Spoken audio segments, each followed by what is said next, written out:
You're unmuted, go ahead. Good evening, everyone, and welcome to our regular council session. It is Thursday, October the 5th, 2023, 7 p.m., and I will call this meeting to order. I would remind members of any disclosures of pecuniary interest in the general nature thereof. I see none. Item 3, review of items not listed on the agenda.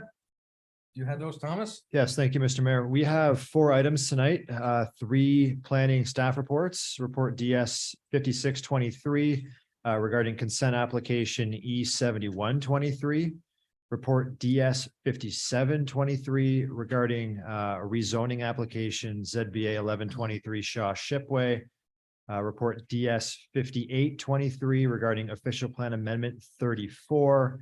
And the final item is bylaw number 2023-077 to accompany staff report DS 58. It is the adoption bylaw for the OPA. Thank you for that. Moving on with section 4, announcements. Does any council member have any announcements for this evening?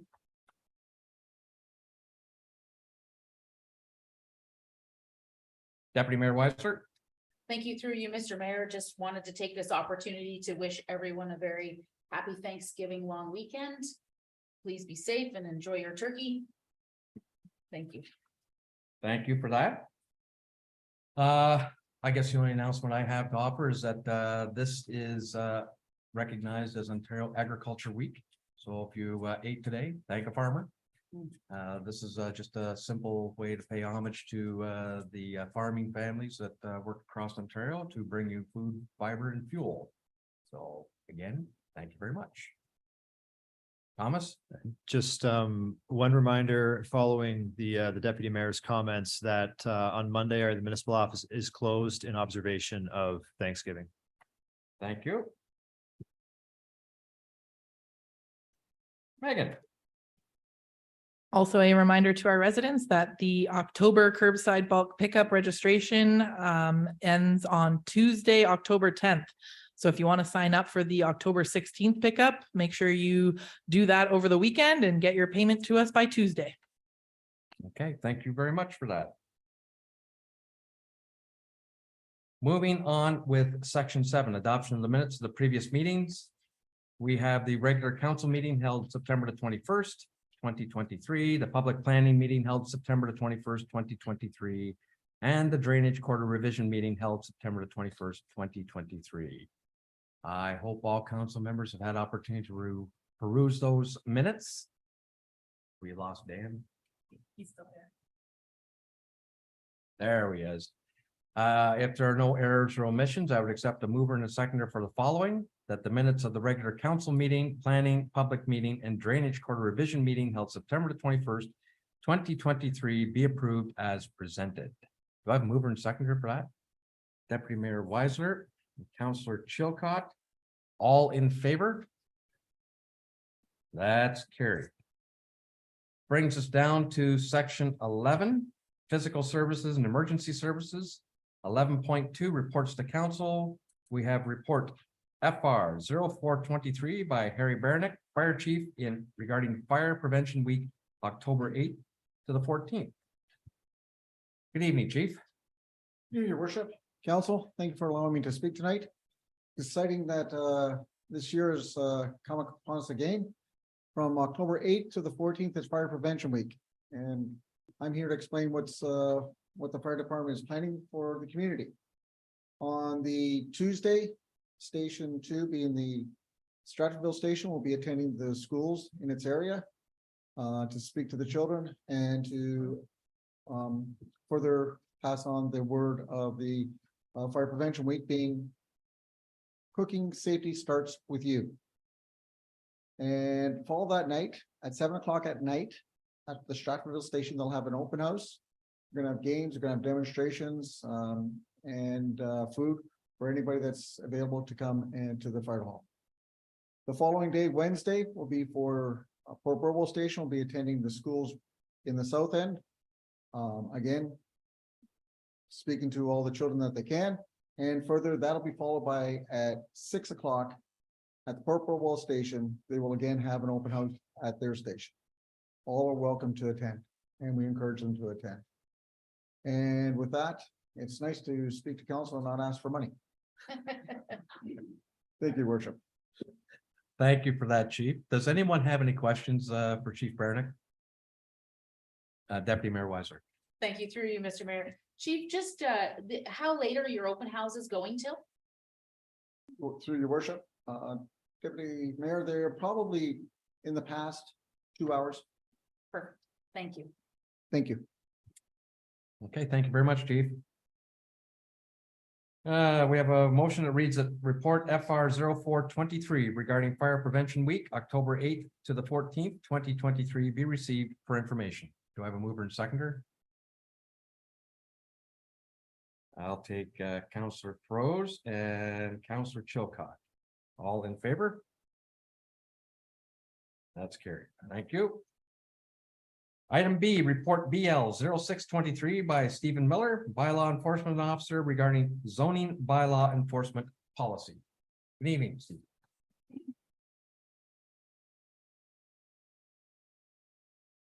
Good evening, Mr. Mayor, members of council. Through your worship, as bylaw enforcement officer for the municipality of Bayham, part of my duties include the enforcement of the municipality's zoning bylaw. Since July of 2023, the municipality of Bayham has been made aware of an increasing amount of zoning non-compliance issues within the municipality. When a property is found in contravention of the zoning bylaw, there can often be options as it relates to compliance. On August 17th, 2023, staff brought a report for council direction to formulate a policy with a specific methodology in mind as to how we deal with properties in contravention.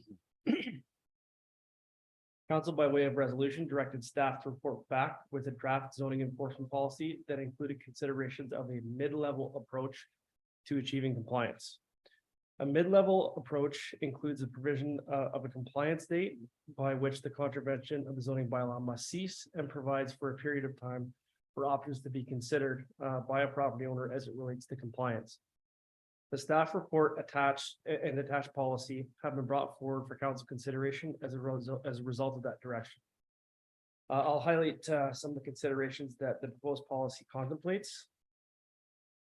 Formal complaints. A formal complaint can be brought forward by a member of the public and by a member of the municipal staff where they become aware of a zoning contravention in the course of regular municipal business. Timelines for compliance. The policy allows for a 30-day period before the prohibited activity must cease. During this time frame, the subject property owner will have the ability to consult legal counsel or a land use planner, land use planning consultant. If a decision is made to pursue municipal process, such as minor variance or rezoning, in order to achieve compliance, extensions may be granted within a reasonable time frame as deemed appropriate by the CAO. Fees. This policy allows for the establishment of a fee structure related to extensions. These fees are intended to recover costs as it relates to staff time and will be brought forward for council's consideration in the next fees and charges bylaw amendment. Immediate action related to health and safety or risk. The policy does permit immediate action where there is a health or safety issue present or significant risk of liability to the municipality. These determinations are only arrived at in consultation with the CAO. Policy statement. There's a policy statement included that essentially says, regardless of action being taken, nothing constitutes municipal approval of zoning contravention. It's important to note that it's not staff's intention to proactively patrol for zoning contraventions. In the absence of direction, staff do not consider proactive patrol for zoning contraventions to be within scope of the regular duties of the bylaw enforcement officer. Staff recommendation related to this matter is that council approve the attached zoning enforcement policy being bylaw 2023-074. Thank you. Subject to questions, council may have.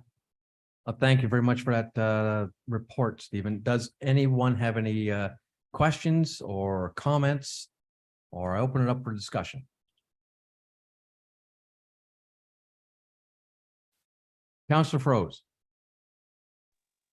Thank you through you, Mr. Mayor. Seems very still cutthroat.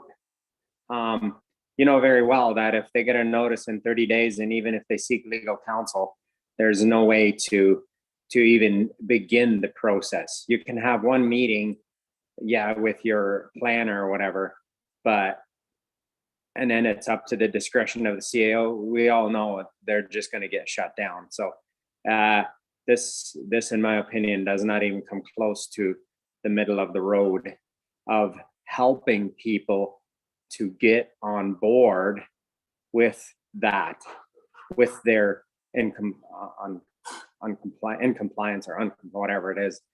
And yeah, this, in my opinion, this doesn't even come close to helping people get there. So, which I see as a benefit to the whole municipality to get these people on board because of tax dollars, right? And yeah, the way we're acting right now, it's as if we will never have a Jeff Bezos and we will never have a Sam Walton start a business in Bayham. That's my 2 cents worth. All right, thank you for those comments. Does anyone from staff wish to rebut that? Or do you want me to weigh in? I may reply, your worship, if I may. Please? And through you to the counselor. The 30-day compliance deadline, the initial 30-day compliance deadline is intended to allow a property owner to consider options. If the property owner is intent on pursuing options to arrive at compliance with respective zoning contravention, there is wiggle room in terms of being able to seek extension and approval from the CAO for said extension in order for process to follow through. The issue is that those processes can take a long time, and we don't want kind of property owners dragging the process out because it's within their best interest to do so and remaining in contravention.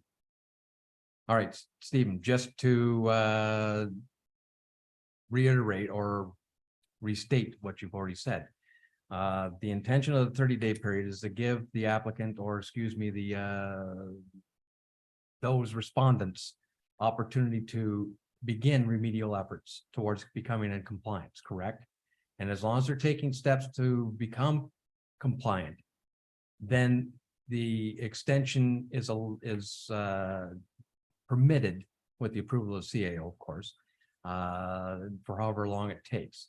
Now, I see there's also a fee structure attached to this, and I don't know what that's going to be at this point, but the intention is to try to work with them and get this into compliance. It's not to shut it down immediately within 30 days. But if they choose to ignore you, that's where the 30-day period comes to a terminus, right?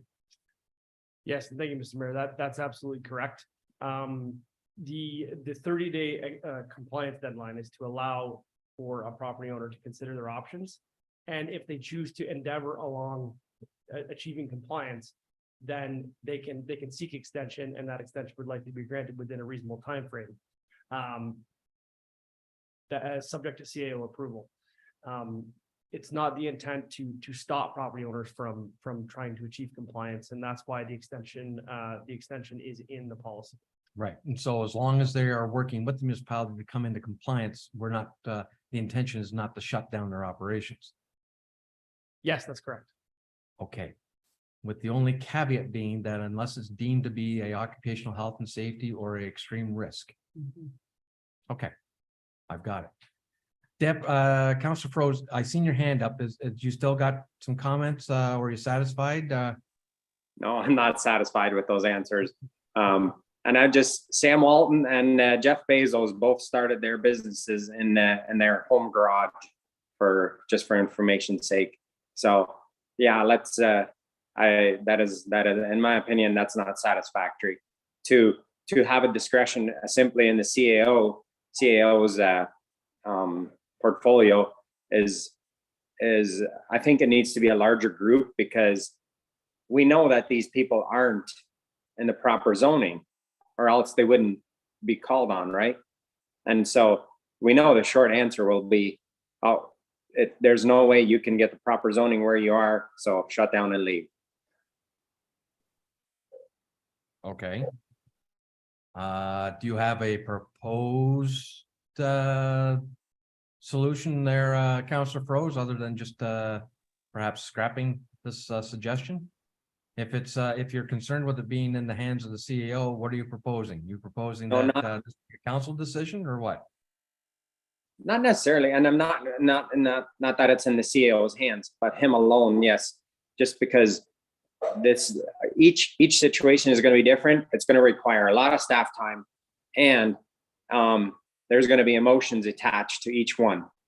That's my only, we know that already. To each application, there's gonna be deep emotions attached, right? Because it's their home business or whatever. So it's not that it's the CEO, but it's that him alone. I think if I was in Thomas's shoes, I would gladly try to bear some of that burden, but just my 2 cents worth. All right, thank you. Additional comments, questions? Deputy Mayor? Yes, thank you. Through you, Mr. Mayor. I would suspect that while the CAO does carry that authority, that he's not going to be making those decisions alone. They're going to be made in response to the bylaw officer, the planning department, and just for clarity, if I may, Thomas? That's correct. Yes, this isn't a decision made in a vacuum. This is very much a consultation with the bylaw enforcement officer and the planning coordinator. Should a property owner decide to move forward in the planning process, it is to ensure that they are continuing to move forward and doing so in a reasonable capacity. And then based on the information provided, a decision will be made on an extension. Anything, Counselor Chilcott? Just wondering if maybe adding into that the CAO make a decision in conjunction with the planning and the bylaw officer would speak more to what Councillor Froze is looking for. Well, Stephen, it's up to you. Have you got any additional comments? Thank you, Mr. Mayor, and through you to the councillor. As it stands currently, all zoning enforcement matters are the CAO and the planning coordinator are consulted on each matter. So that's currently standard process, but we would carry that going forward with any kind of applications that may come for extension. Okay. Counselor Froze? Thank you, through you, Mr. Mayor. I would, we just did 2 of them and it came right to the council horseshoe. Why not decide there? It may alleviate some time pressures for staff. Okay, if I recall which issues you're referring to, they were applicant based. They came to us through an application, and what the difference here would be, these would not be applicant based until after they were served with a notice of infraction. And if they chose to come forward through an applicant base, and that's, I assume, where the discretion would lie with the chief of staff in consultation with the planning coordinator and the bylaw enforcement officer. If this is deemed as a legitimate application to try to remediate a non-compliance issue, then that, I guess you could say there's good faith there being established by the municipality to try to work with this individual to bring them into compliance.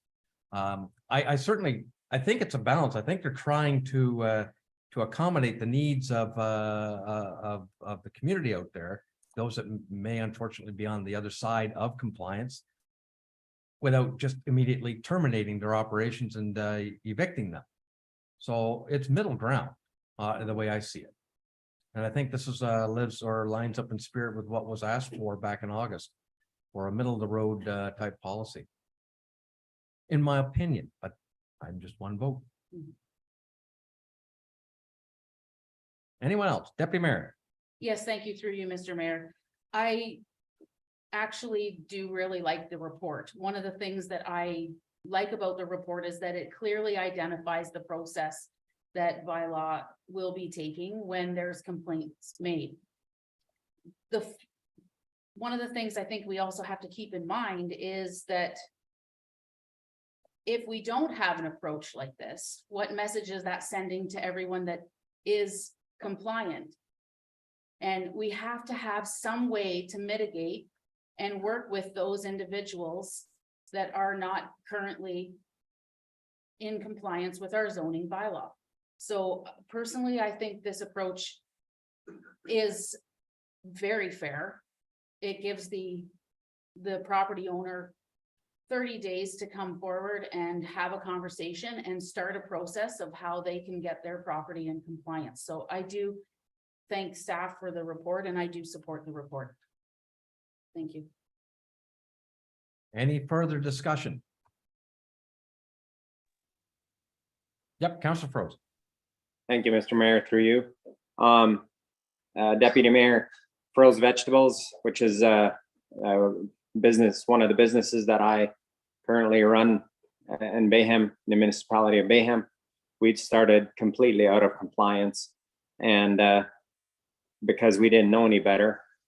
And when the time came, as our business grew, we got into compliance. We're now 100% commercial or industrial. I don't know which one, but we're completely in compliance as our business grew, and we made proper applications as our business grew.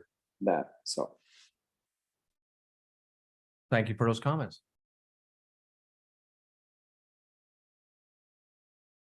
Does anyone have anything further to offer? All right. I have a draft motion here. I will read it, see if we have mover and seconder support for it.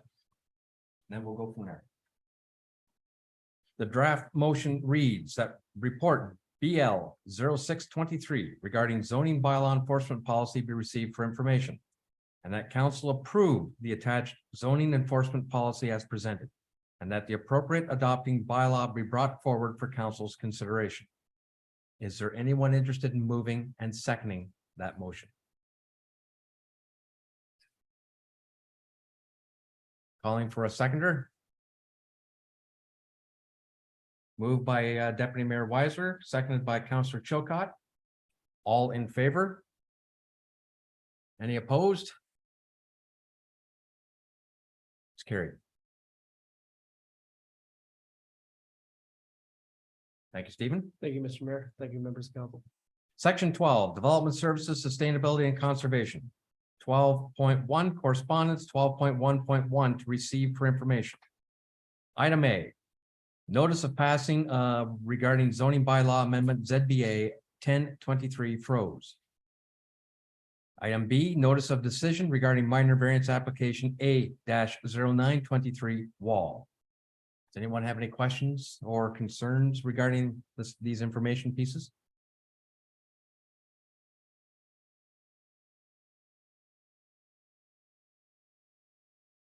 Then I need a mover and seconder for the following, that items 12.1.1A through NB be received for information. Deputy Mayor Weiser will move. Councillor Chilcott will second. All in favor? That's carried. Thank you. 12.2 reports to council. Item A, report DS 5623 by Margaret Underhill, planning coordinator, deputy clerk, regarding consent application E7123. 10003810098 Ontario Inc. 9 and 11 Oak Street. And I assume that's under the amendments or It's addendum. addendums, excuse me. Here.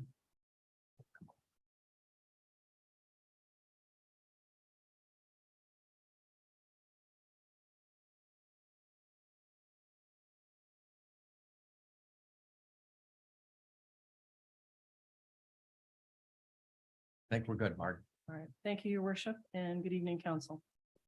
So the report before you is to consider a consent application E71-23 received in regards to a property on Oak Street, addressed as 9 and 11 Oak Street. It is a semi-detached dwelling that is under construction, not quite finished yet, but the owner has applied to sever the semi-detached dwelling so that they will be 2 individual units when all said and done. So the application is before you. The planner's memorandum is dated September 28th. It analyzes the application subject to our official plan and our zoning bylaw. just to touch on a specific condition, staff are concerned with drainage. And included in the recommended conditions, we have an engineered grading and stormwater management plan for each parcel to demonstrate that each will drain properly with no negative impacts on the neighboring lands or the street. Staff and planner do recommend council support with the recommended conditions to permit severance of the semi-detached dwelling on a residential lot in Vienna. And I leave it with you, your worship, for any questions. Thank you for that report. Does anyone have any questions regarding this consent application?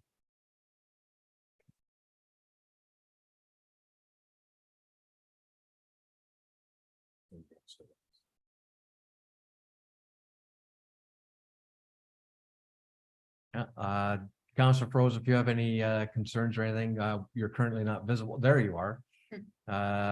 You'll have to sometimes speak up if you have some concerns. But again, any concerns or questions regarding this particular report? Your hand was up, Councilor Froze? Thank you, Mr. Mayor. I'm keeping my mic on. Okay. Thank you for that. I don't see any hands raised or any concerns, so we will read the motion. That report DS 5623 regarding consent application E7123 submitted by 1000381-098 Ontario Inc. be received for information, and that council recommend to the Elgin County Land Division Committee that consent applications E7123 be granted subject to the following conditions and considerations. Seems to me there's a zero missing. On what? Sorry. Well, in the resolution, there's 3 zeros. In the title, there's 4. 4 is correct. The 4 is correct. Okay, so let's amend it.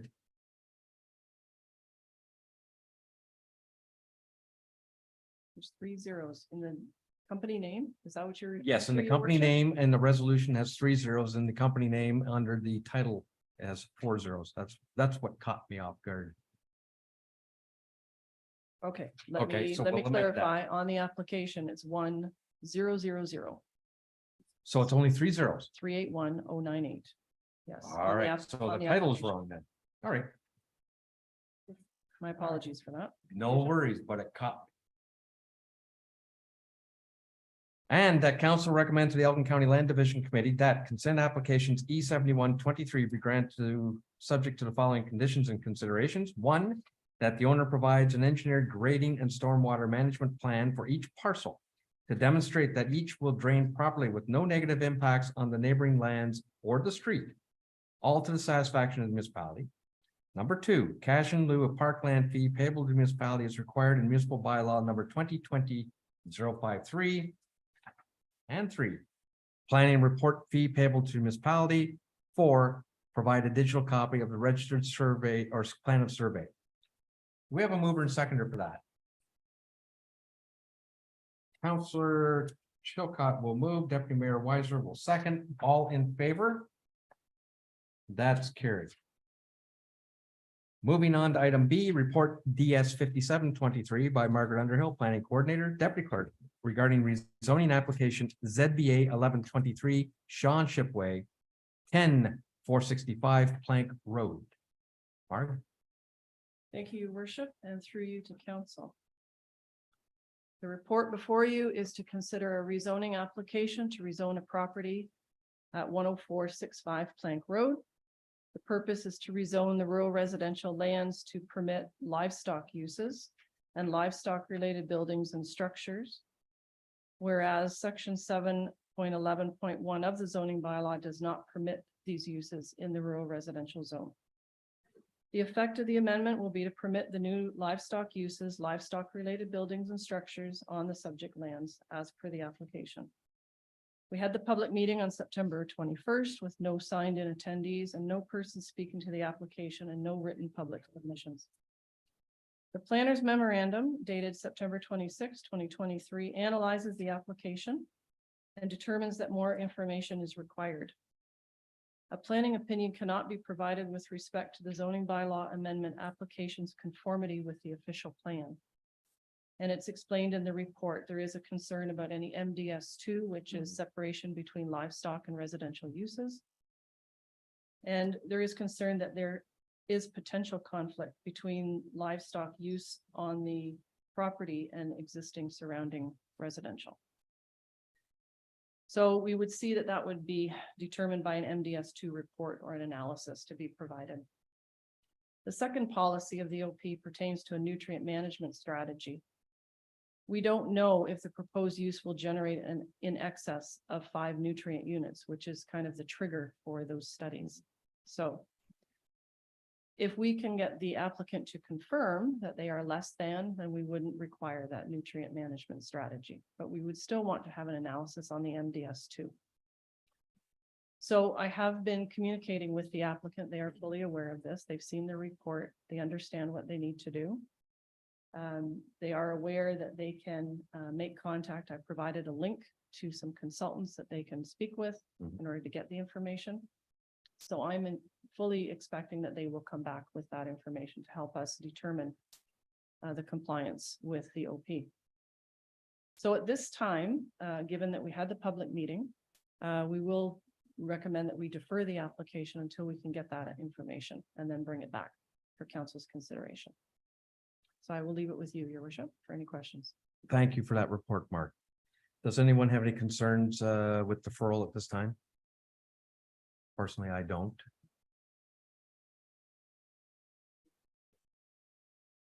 Great.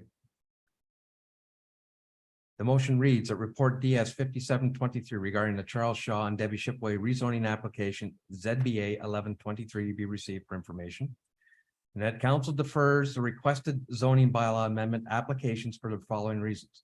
A, in order to address conformity with official plan policy 2.1.2.2A, the applicant shall provide an MDS2 report analysis prepared by a qualified professional. B, in order to address conformity with official plan policy 2.1.2.3, the applicant shall confirm that the proposed buildings used for housing of livestock or storage of manure and including the construction of an earthen manure storage facility does not exceed 5 nutrient units.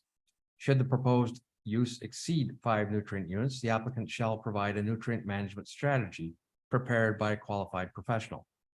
And item C, that the applicant consult with the LPRCA to determine whether the proposed accessory structures fall within the regulation limits of the Conservation Authority and would require written permission and or permit from the LPRCA. Do I have a mover and seconder for that? Deputy Mayor Weisler and Councillor Chilcott will second. All in favor? Okay, that's carried. Thank you. Brings us to item C, report DS 5823 by Margaret Underhill, Planning Coordinator, Deputy Clerk, regarding official plan amendment number 34. More home, I assume that's homes, built faster act, 2022, bill 23. Thank you, Your Worship. Yeah. And through you to council.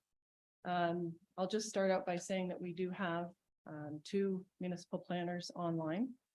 They will be chiming in shortly after I do an introduction of the report.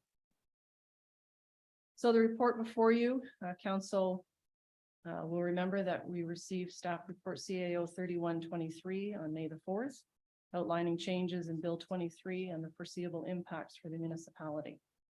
At that time, it was recommended that we commence the official plan amendment and zoning bylaw amendment to implement the recommendations contained in the IBI memorandum of April 26, 2023.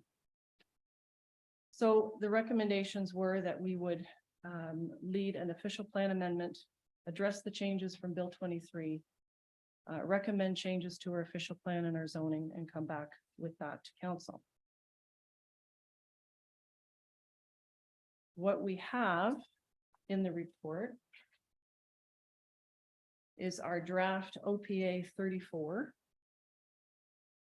And that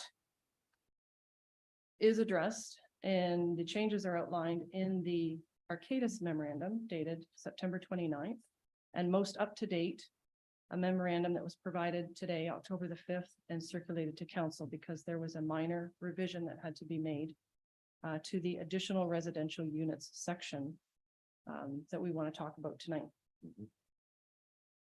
As well, not only the ARUs, which is the acronym for additional residential units.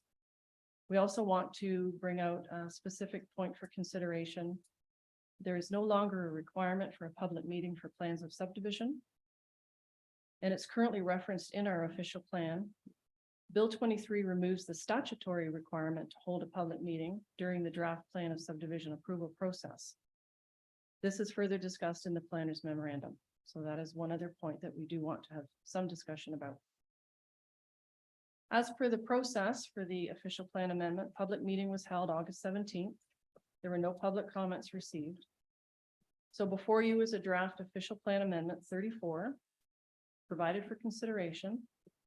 Once OPA 34 is adopted, the amendment will be forwarded to the County of Elgin for consideration as they are the approval authority.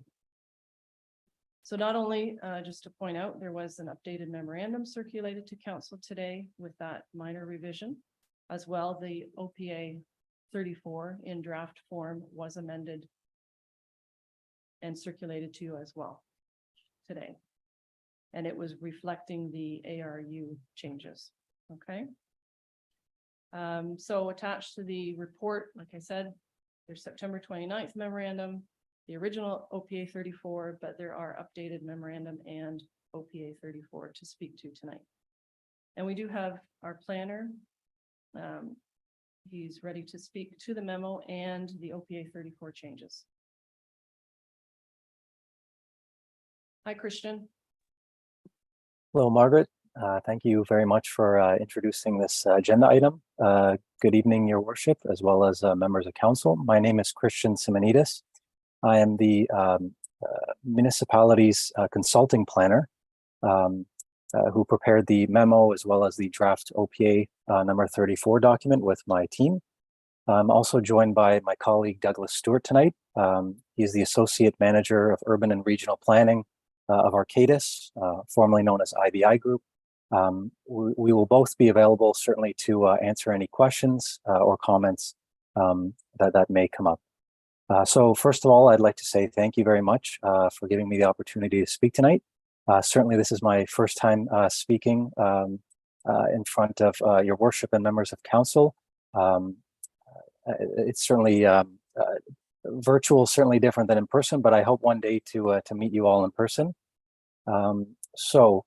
Instead of going through one by one or each sort of line item through the memo, I'm wondering if I can have the graphic that was pulled up. That I prepared and I sent to clerks, just so I can kind of go through that. Yes, that's perfect. Thank you very much. All right, so as Margaret had mentioned previously, there are several changes or amendments to the OP as a result of Bill 23. The first being relating to additional residential units. And this would relate to section 4.7 of the official plan. Now, I would just like to clarify, I guess that with this graphic here, just sort of a summary and an overview of what is permitted, depending on the type of primary dwelling unit, as well as the servicing available. So to make this as easy as possible, we will start from the top and work our way from down to the bottom, going left to right. So as you will see at the top, the primary dwelling unit, which is referring to, in this case, as single detached dwelling, semi-detached dwelling, and street row house, is indicated in that light blue on the figures below. And then the additional residential unit, also known as an ARU, is represented by the green. So going down to the, I guess, different scenarios or situations that may occur within the municipality of ARUs that you may see in the future, starting with the number one. So this would be one additional residential dwelling unit in the lower level or basement. Number two would be a similar situation, again, one ARU, but this would be in the upper level.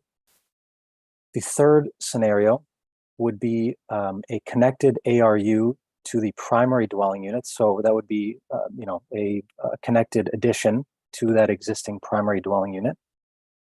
The fourth scenario that would be permitted is an ARU within an existing or new accessory structure that again would be subordinate to the primary dwelling unit on the lot.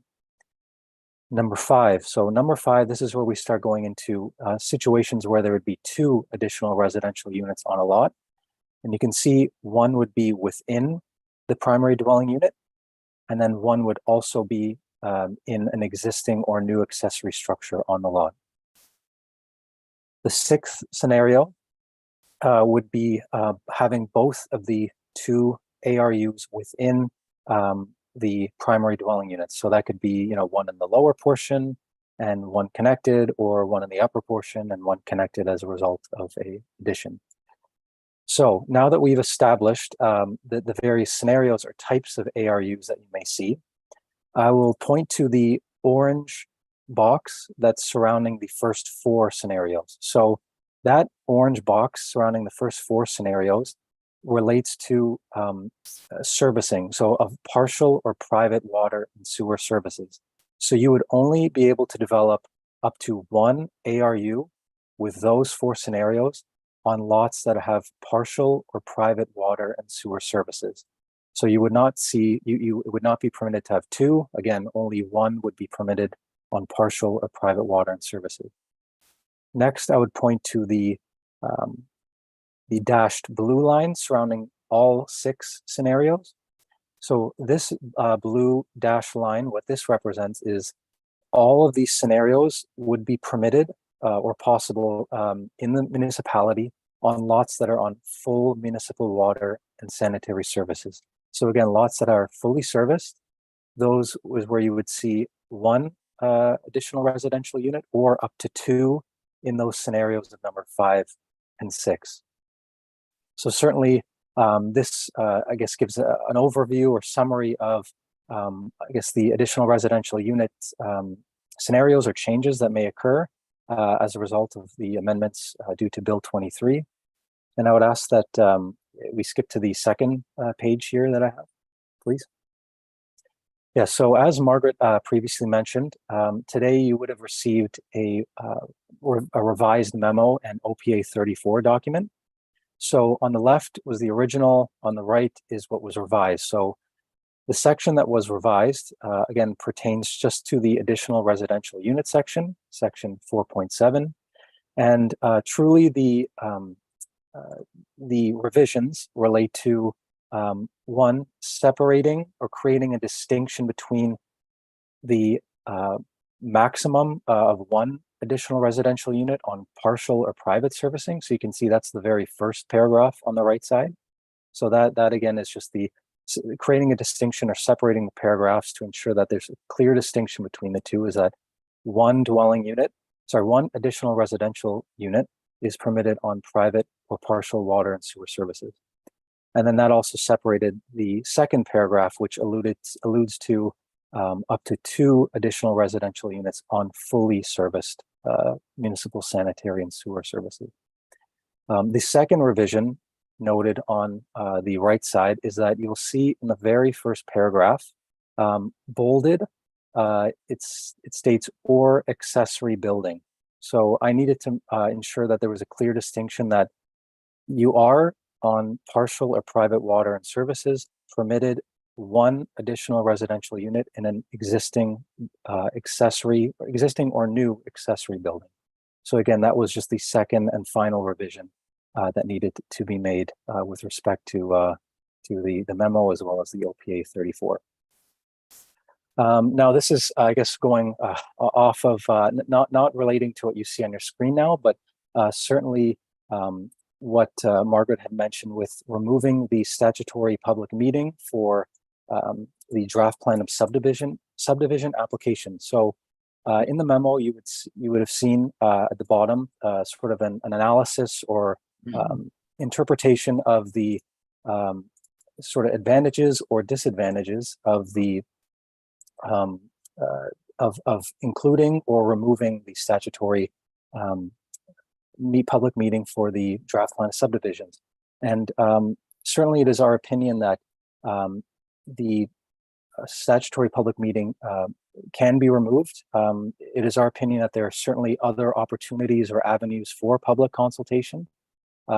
Typically with a draft plan of subdivision, usually an official plan amendment or a zoning bylaw amendment application is associated with that. And that would certainly present an opportunity to meet with the public at an earlier stage as well. On to the third item that was discussed, and this relates to the removal of site plan control for residential development with 10 dwelling units or less. And again, that is something that I highlighted in my memo is removing, is including a section relating to the removal of site plan control for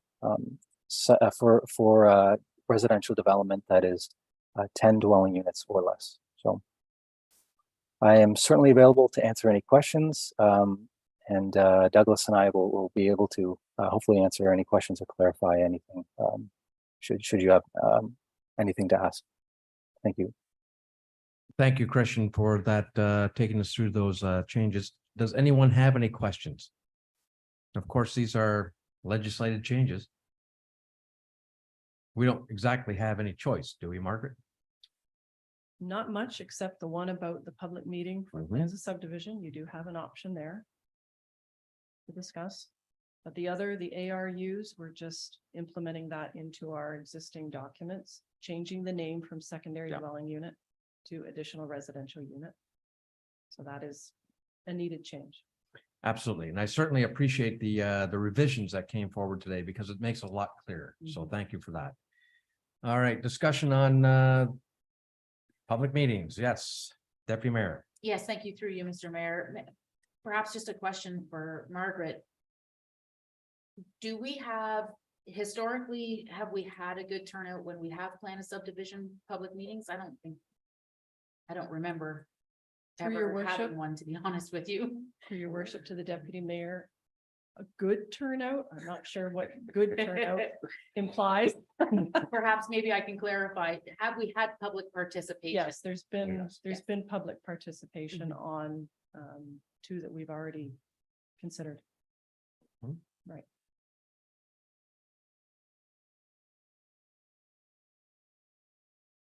So just to be clear, the legislation is encouraging to do away with the public, but we can still retain that. That's where I'm at. Through your worship. Yes. To council. The legislation is that it's not a legislated requirement Right. any longer. So it is up to your discretion if you want to keep it in the official plan or not. Okay, should we go through or maintain and keep a public meeting requirement and the result of that public meeting suggests that we don't wish to approve it, it's still allowed to go to the OLT, the applicant could, and overrule us. That is correct. So again, it's up to council. It is one more step in the process. We went through the public meeting process, correct? It is a step, yes, So- early on in the stages. Early on. Yes. Do you foresee that it would actually slow development down by retaining that public meeting aspect? Through your worship, there is a time element involved, yes. There is preparation for notice, there is circulation, whatever, we've got it in our OP, the timeline, we have to circulate so many days ahead. And then you hold the public meeting. Mhm. So yes, overall, there is added time, but again, you decide if that is to be part of the process or not part of the process. That's right. Okay. Additional questions, comments? Councilor Froze. Yes, thank you through you, Mr. Mayor, to Margaret and the consultants. What was your recommendation on that very, very topic that we just talked about? Was there a recommendation or is it up to council? Christian, I'll let you speak to that, to the memo. Yes, through you, Mr. Mayor. Certainly the memo provided or mentioned that it was up to council for that decision. I listed certainly both the advantages and disadvantages, and it's up to council's discretion. But again, as Margaret mentioned, Bill 23 is removing the legislative requirement, and it's certainly you are not obligated as a municipality to hold that meeting no longer. Thank you. Well, it's up to council then, and if you're considering a if you're looking at, shortening the time process, perhaps saving, some, time and labor to accommodate the process, then you would remove it from our official plan. If it's a case that, you wish to maintain, a perceived level of transparency with the public, Mhm. keep it. Counselor Chilcott. Thank you. What other option do the public have to have their voice if we take that away? Agreed. Other than contacting you directly. Then I think we should keep it in. Okay. Deputy Mayor. Thank you through you, Mr. Mayor. I do support keeping it in as well. I think that it's nice to have a public avenue for applicants and those affected to have an opportunity to come together and have a discussion. So I would support keeping it in the official plan. Okay, Counselor Froze. Thank you, Mr. Mayor. Why, was there an answer as to why it was removed from legislation? Question number one. And I would be in favor of removing it because, as was alluded to earlier, public participation has been very minimal anyway, right?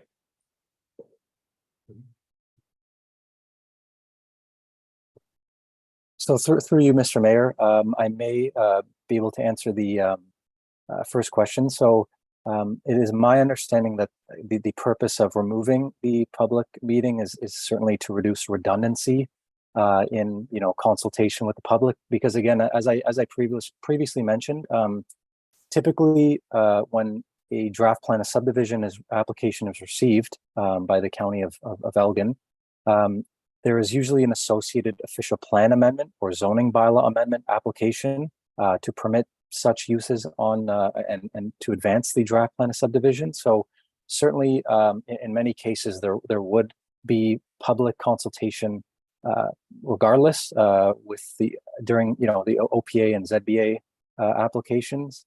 And certainly, and I should add too, is that this removal of the statutory public meeting doesn't, it still keeps the requirement for public notice as well as opportunity to receive public comments on the plan of subdivision. So, residents are certainly notified of the application. It's just more so removing the meeting for a formal discussion. But again, they certainly would have an opportunity to reach out to planning staff or council. Okay. Thank you for that answer. Any further discussion? Does it sway anyone's opinion?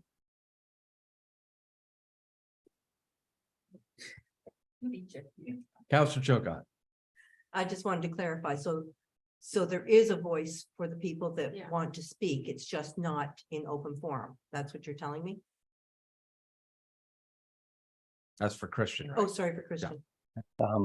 Through you, Mr. Mayor. Yes. Yes, yeah, I would say so. Like, yeah, it would not be, again, there would be no public information meeting. Again, you would just have the opportunity, based on the public notice received, to, reach out to your local counselor, the planner involved on the file as well, the municipality rather, to stay informed and voice your opinion on it. So.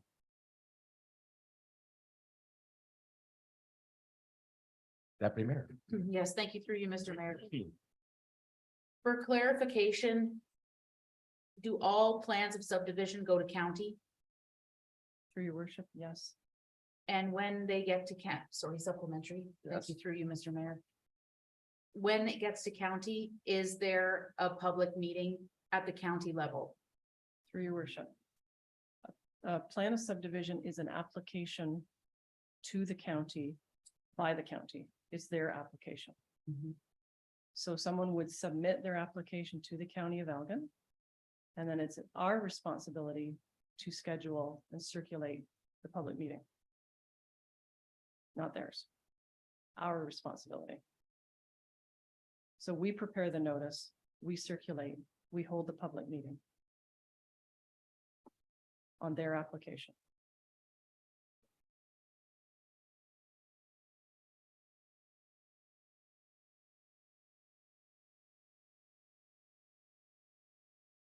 supplementary? Yep. Thank you through you, Mr. Mayor. Thank you very much for the clarification. Just one final question then. So if we remove the public meeting here at the municipal level, the only way that the public can comment or have an opinion about the plan of subdivision is in writing that's submitted. Or they can discuss with, Through your worship. Yeah. I believe that's what Christian was saying, that Okay. public still has opportunity to comment on any planning application, but yes, they would have opportunity to submit something in writing. We always want it in writing to the municipality, or they reach out to the counselor with their concerns. And all of that would be taken into consideration when we're considering moving the process along.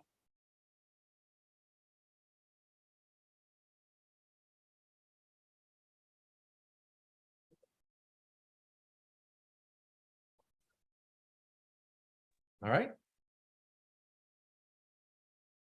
So in summary, the avenue for public consultation is still available whether you have a public meeting or not. Is what the recommendations are. Yeah. Douglas has his hand up. Yes, if I may add a comment about consultation, I think what we have said is when there is a plan of subdivision, for most of the instances, there is an amendment to the bylaw that goes hand in hand to provide direction and to implement the plan of subdivision. The requirement for public meeting for the amendment to the bylaw still is required. So what would happen is there would be a discussion on the amendment to the bylaw and the draft plan of subdivision at that same public meeting. And the same would be true should there be an official plan amendment and a bylaw amendment and a draft plan of subdivision. There would only be one public meeting for the official plan and the bylaw that are held at the same time. It isn't that I cannot think of a circumstance where a plan of subdivision comes forward and there isn't also an amendment to the bylaw and sometimes even an official plan amendment. What the purpose or is what we're trying to understand what the purpose of the legislation is. It does avoid having two public meetings for the same issue when there already is a public meeting being held.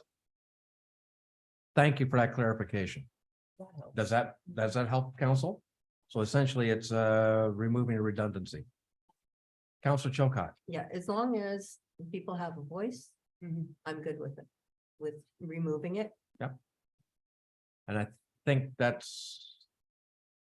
I'm getting consensus with the deputy mayor, and I believe that lines up with what you're thinking too, Councilor Froese. Okay. Thank you for that. And that's reflected in this motion. Yeah. If there is no further discussion or questions, I'll read the motion. That report DS 5823 regarding official plan amendment number 34 be received for information. And that pursuant to Planning Act Regulations Bill 73 Smart Growth for Our Communities Act 2015. It be pointed out that at the public participation meeting held August 17th, 2023 regarding More Homes Built Faster Act 2022, Bill 23 changes. And that the proposed amendment is consistent with the Provincial Policy Statement 2020 and the Elgin County Official Plan.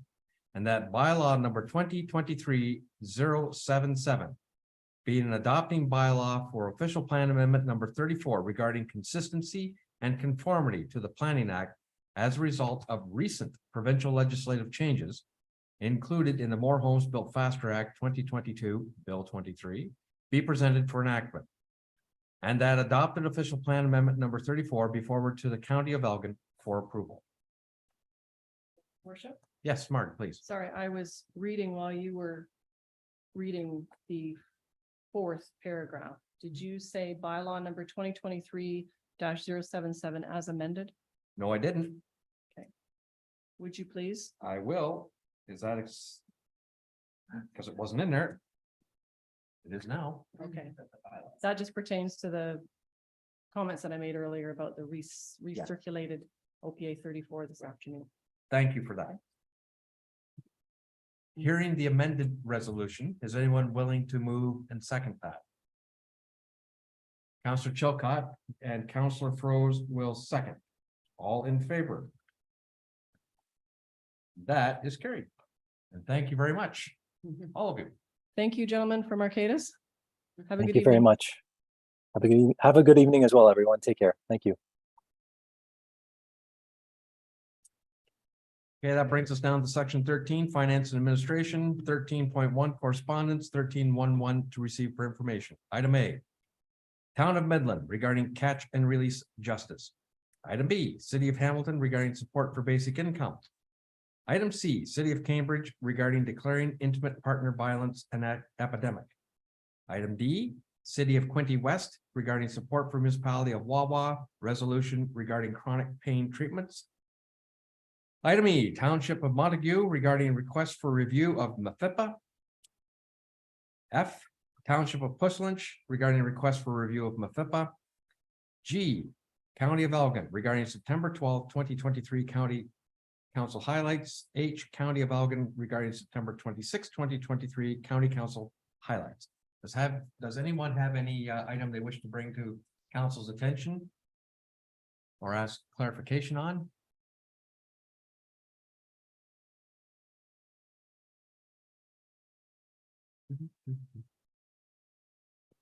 Deputy Mayor. Thank you through you, Mr. Mayor. In the September, I'm just trying to find it, sorry, 13.11G, the county council highlights in the September 12th edition. There was a little segment there and I thought I would ask, it is something that's on the forefront of many people in our area. And that was the Prescribing Hope Elgin County's collaborative solution to the physician shortage. And I just wondered if you maybe had a couple of comments on that section. All right, be happy to. Elgin County has been engaged in a health recruitment partnership program with the City of St. Thomas for a number of years. And this, the idea was to recruit primary care physicians into our area. And you're correct. We have more doctors retiring than we have coming into the community. And so it's been an ongoing effort trying to recruit and fill the void. Just to put it into perspective, across Elgin County and the City of St. Thomas together, there are roughly 10,000 individuals without a primary care physician. And the statistic I believe I heard last night on the news was even more sobering. They were talking about 2 million across Ontario without a primary care physician. So it is a problem across everywhere. This initiative is to partner with a larger region, including a health recruiter out of the St. Catharines area, the Niagara area, to increase the catchment area for recruiting physicians into the Elgin St. Thomas area. So that's what it's about. It's a minimal cost initiative to perhaps cast our nets a little wider and have better luck with recruiting physicians. Not to say the program hasn't been successful, has, but we've just got a long way to go. And considering the investments that are coming into the region in the near future, we're going to need some more primary care physicians. Okay? Just trying to be a little proactive. Thank you. Anything else?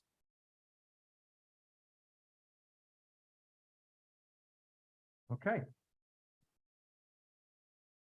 Then let's see if anyone's interested in moving and seconding the following, that items 13.11A through H be received for information.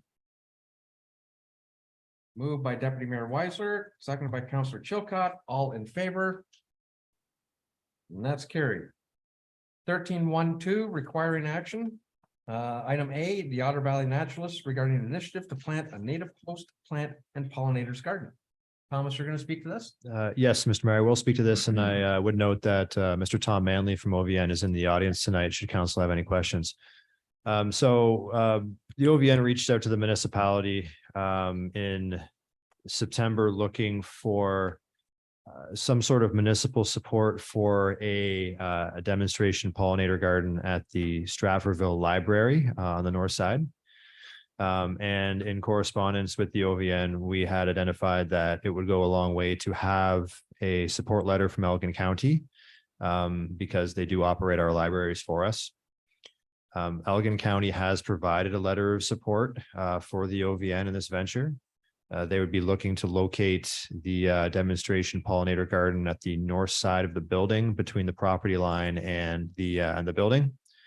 Have identified that they have the funds available and the labor force to support this goal. So in accordance, we would recommend support of this demonstration venture, and I will leave it with you and council to deliberate, and would invite, if you would, Mr. Manley to speak if you have any questions directly to the OVN. So I will leave that with you and council. Well, thank you very much for that. I'm just going to ask Mr. Manley a quick question. There's an illustration within our package of what the garden looks like down at Trinity Church outside the parish hall. Is this something similar to what's being proposed for the library here in Stratfordville? It would be something similar. I would say if council had a concern, it might be more with grounds maintenance. Yeah. And if you put in a garden, sort of, well, how easily is it for the current maintenance to continue? When we get to the point of digging the gardens and that, I think we could provide some sort of a plot plan, if that would satisfy, to sort of liaise with the grounds maintenance to make sure that it satisfies. And when we were working down in Port Burwell, they were actually cutting grass there at the time, and we sort of suggested, what kind of distance do you need for your riding mower to get through here easily? And then a nice border, we put in a 2x6 border around the plots so that it'd be fairly easy to cut close and not overrun, kind of thing. Right. So we haven't yet decided on, like, we're just sort of in early stages, and there are people in the club that have more expertise than I do about planting and that, but we do have members that have quite a bit of experience with these gardens. And probably primary purpose, because it's at the library, and the same thing in Port Burwell is adjacent to a school, we're interested in educational. The garden won't be particularly big. You see these pollinator gardens around. What we would want to do is put signage with the various plants and describe why they're important. And in particular, it's not just flowers and pollinators, it's actually the host plant for a lot of things. We're kind of focusing on butterflies because everybody loves butterflies, I think. So as an example, the host plant is the hop tree for giant swallowtail. Pipevine swallowtail is the pipevine, Dutchman's pipevine, spicebush swallowtail, there's 3 there, plus monarch. So those plants, there'd be an explanation behind them, say this plant is important, not just for the flower, but for the leaf that feeds the caterpillar, that the caterpillar actually needs to move on to the next stage. So that's kind of the idea. And Amanda at the library is really excited about the idea, and she said, well, we use this a lot with the homeschoolers, and it would be an opportunity to introduce them to some of these, the basics and education. Some of the plants that we're going to put in, I'm sure there'd be people around say, why are they putting weeds in? And some of them are considered weeds, right? Some of these host plants that, like the monarch, primarily is on milkweed, common milkweed, but there are 2 others that are more attractive, and we will try to focus on getting all 3 in there if we can. Did I answer your question? Oh, absolutely. I think what you've demonstrated is that this is a demonstration garden as It much is. as anything. Yes. And so then the desire to have narrower plots with identifiers rather than one large plot, which doesn't cause maintenance issues per se, other than you got to crawl across the plot to weed it. So I can understand that. An that was- aisle down the middle allows you to kind of look on both sides, right? And also, as long as it's wide enough to accommodate the lawns, caretaker, then Yeah, I don't know what they use in that case of Elton, but do you guys hire for that or? it would be our crew, well, not our public, it's the contractor that does it, but as long as the spacing would accommodate the Okay. deck width, you know. It's not Wilson's, is it? No. Chance Wilson's is down in Port Royal, that's what it isn't. Any It's other Swan Tech. Swan Tech, okay. Yeah. Well, we'd certainly be Well- willing, but before we dig the garden, we'd say Not use, necessarily. Wilson's may be cutting the church because that's not municipal. Yes, so municipal property is Swan Tech. Yeah, the municipal Swan Tech yeah, and no, Wilson's cuts down at they may be at cutting the down their community Trinity. garden, right? Yeah. And the community garden really is a great thing down Sure there. is. I'm really happy with it. And they're kind of letting us piggyback on them because they're well established. What we're adding to it is not a lot in terms of size, 4x14 twice Mhm. is the plot size. Well, I think it's an interesting initiative. Deputy Mayor. Thank you, through you, Mr. Mayor. Just a question. How soon is it from planting to when you would see the fruits of your labor, basically? That's a good question. Mhm. I can't honestly say. I would say, like any garden, probably the first couple of years, you're gonna get, the plants are gonna be starting to bush out a bit. They won't necessarily attract what we want to attract immediately, but I've seen people who have hop trees in their yard. And some of them get completely stripped by because the caterpillars, when they do find it, when they lay the eggs, when they do find it, they love it, right? So it won't be immediate. And it'll be a little while, and we're trying to employ good gardening practices using lots of mulch and stuff, and not all these plants will take the same type of soil and stuff. Those are things we'll have to work through as a group. But like I say, I believe we have enough expertise within the club. A lot of them are in the Horton Society on that, so. Okay, Any additional questions from anyone?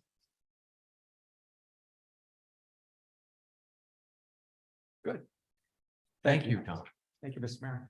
Okay, the motion would read that the correspondence from the Otter Valley Naturalists regarding the initiative to plant a native host plant and pollinators garden be received for information. And that Council for the Corporation and Municipality of Bayham approves the request from the OBN to establish and maintain a pollinator garden on the grounds of the Stratford Library to the north of the Stratford Library.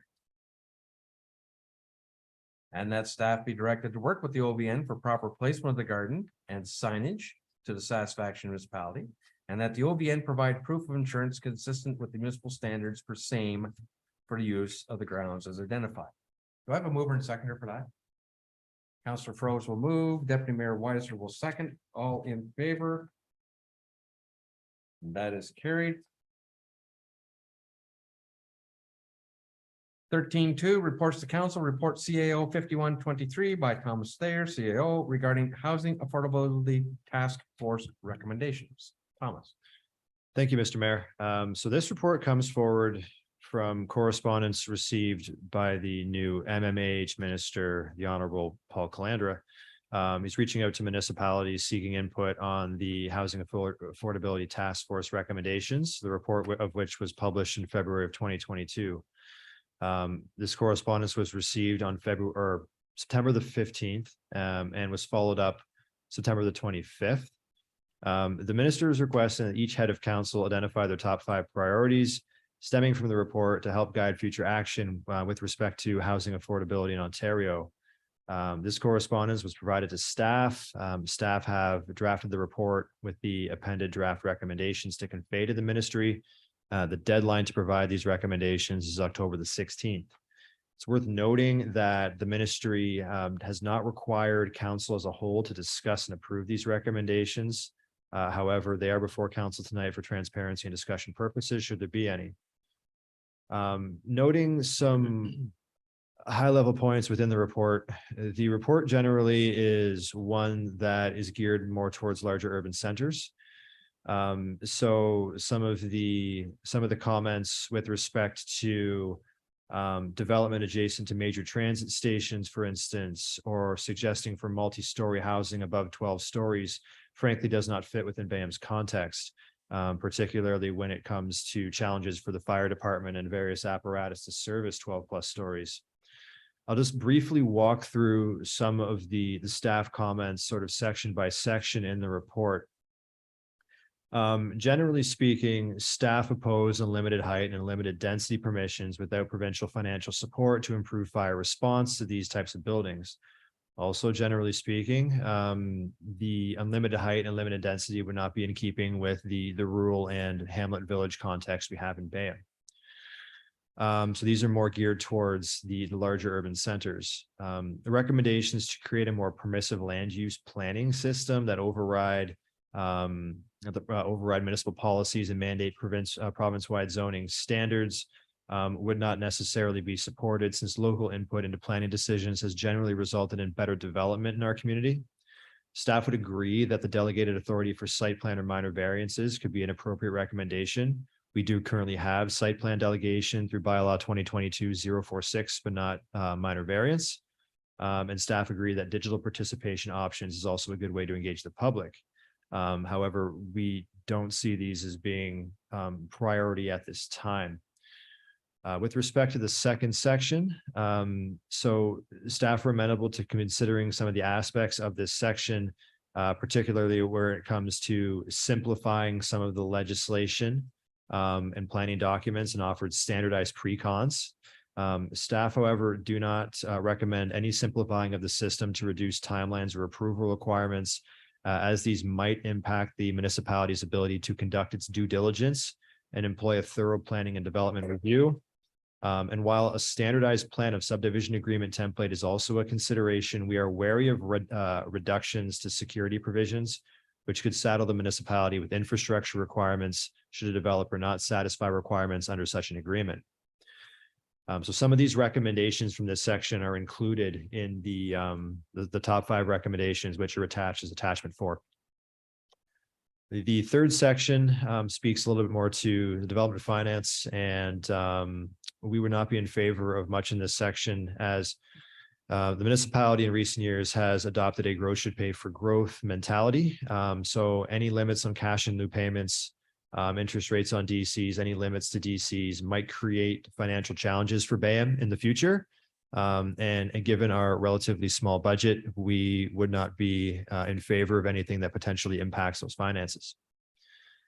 The final section deals with scaling up housing supply. It does note the possibility of service corporations for water and wastewater. We have something similar right now with the Port Burwell Secondary, so it isn't included in the recommendations per se, but we do note that it is beneficial in general, where infrastructure across rural municipalities is a consideration.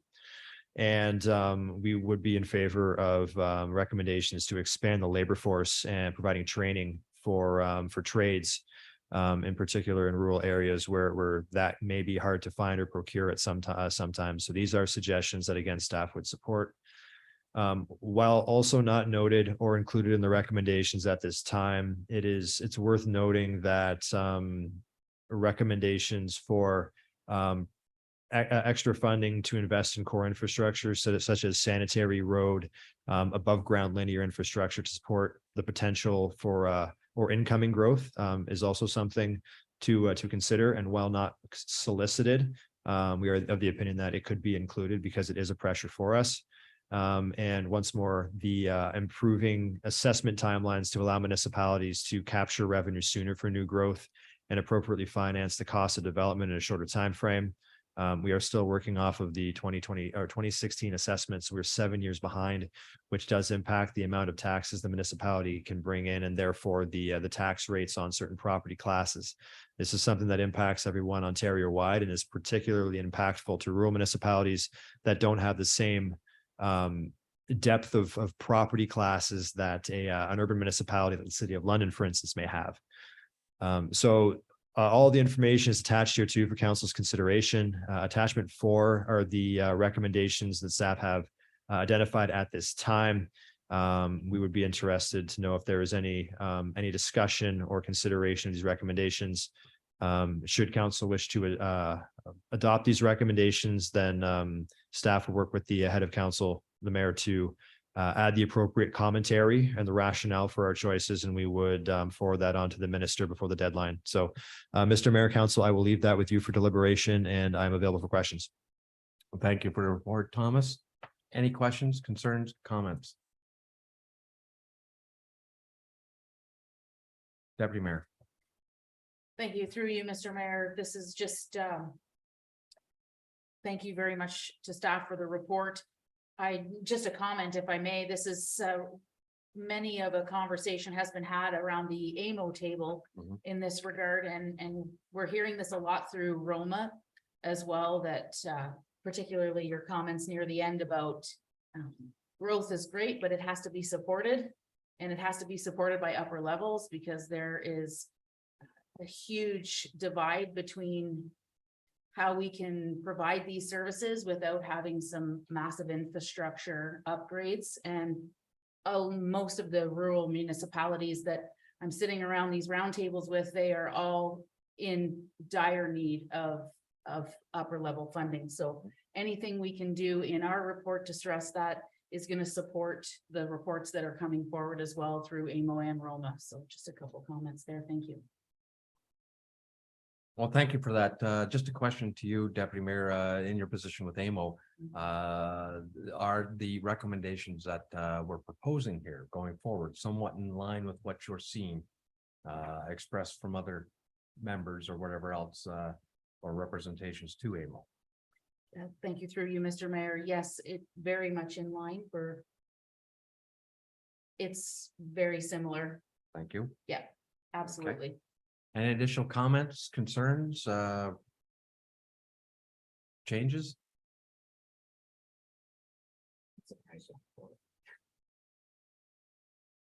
Okay.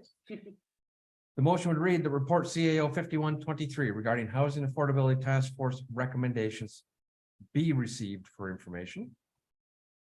And that the council, the corporation and municipality of Bayonne directs Mayor Ketchba to submit the recommendations attached as attachment 4 to this report to the Ministry of Municipal Affairs and Housing in advance of the October 16th, 2023 deadline.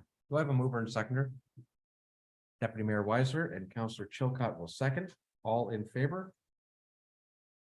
That's carried. Item B, report CAO 5223 by Thomas Thayer, CAO, regarding council appointment, Elgin County Business Retention and Expansion Leadership Team. Thomas, please. Thank you, Mr. Mayor. So this report comes forward with respect to a new venture led by Elgin County Economic Development under the guidance of the interim CAO and the Manager of Economic Development and Strategic Initiatives. So economic development falls under Elgin County's purview and includes such functions as Elgin incentives, business support, tourism, and associated grant programs for general economic support provided by the county. In August of this year, discussion commenced at the county level regarding an initiative for a countywide business retention and expansion program. This was presented to the CAOs for consideration and discussion earlier in September. The proposal document is attached. And the BR&E program is to include a leadership team with staff representation from all Elgin County lower tiers. We were provided correspondence from Elgin County seeking any interest from lower tier councils regarding representation on this leadership team. A couple of municipalities in Elgin County have their own economic development committees and requests that their chairs be able to sit on our leadership team. So in fairness, it was opened up to all lower tiers to consider. There is no obligation to appoint a member of council to this committee. Currently speaking, the CAOs from all municipalities are the lower tier staff representatives. And should council wish to appoint a member of council to sit on the leadership team, they may do so by resolution. This resolution will be circulated to Elgin County for their files, and they are aware that we are discussing tonight. So this falls under our strategic plan as continuing to work with Elgin and other organizations to increase business attraction and retention. And the documents are attached for council's consideration. I am available for questions, and Mr. Mayor, I'll leave it with you. Thank you for the report, Thomas. Again, any questions? Just to supplement Thomas's explanation, there was an education session brought forth to the county as well as local municipal partners and CAOs on the 26th of September, following the regular county council session. This was discussed as a potential moving forward. I think it's a timely initiative moving forward, considering the investments that are coming to the region. We're trying to position not only Elgin, but the local municipal partners in order to participate in those investments. Okay, so this is what the ultimate goal is. And to bring recommendations for forward for how we're going to strategize and move forward from that. So that's what this working group's about, the leadership team. So the question before council is, do we want a council representative to participate on this as well? Thomas? Just a quick note for council that we do have 3 meetings scheduled for the balance of 2023, and they would be during the day. They are 1 to 3 in the afternoon. So that would be a consideration as well for scheduling and availability, just for council to note.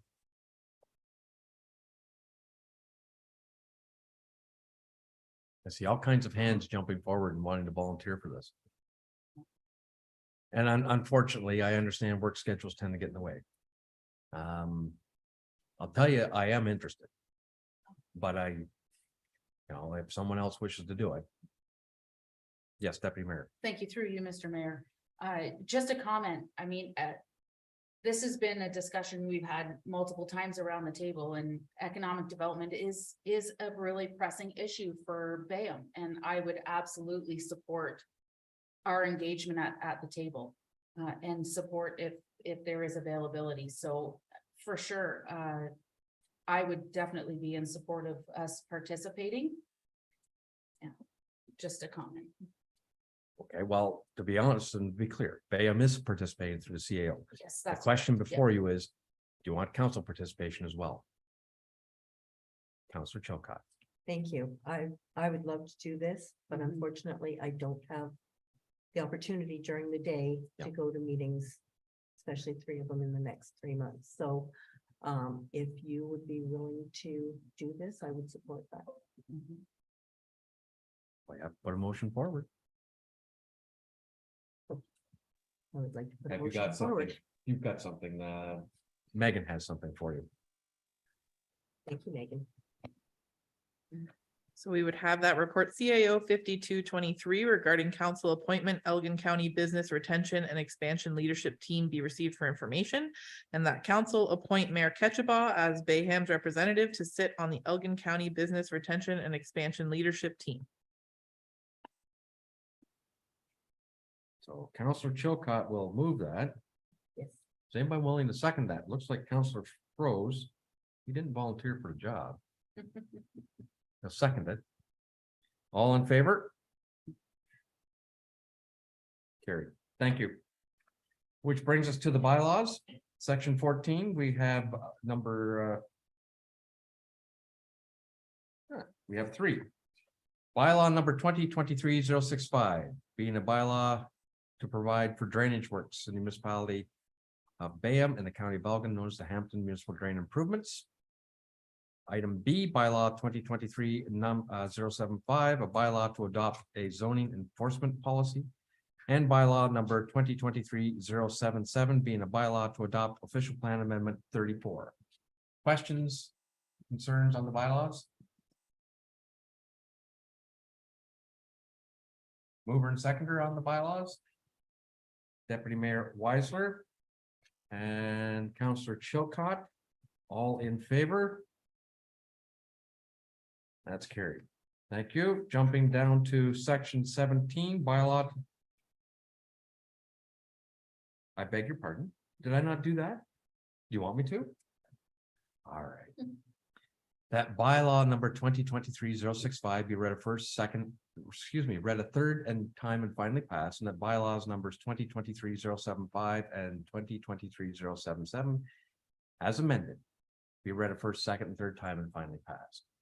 And we'll do that again. All in favor? Now we're carried. Makes you happy? I'm glad. Thank you. Section 17, the confirming bylaw. That confirming bylaw number 2023-076 be read a first, second, and third time and finally passed. Mover and seconder, please. Deputy Mayor Weisler, Councillor Chilcott, all in favor. That's carried. The adjournment motion that council meeting be adjourned at 32 PM. Mover and seconder. Counselor Froze and Counselor Chilcott. All in favor? And that's carried. Thank you very much for attending this evening, and thank you for your interest in local government. We are adjourned.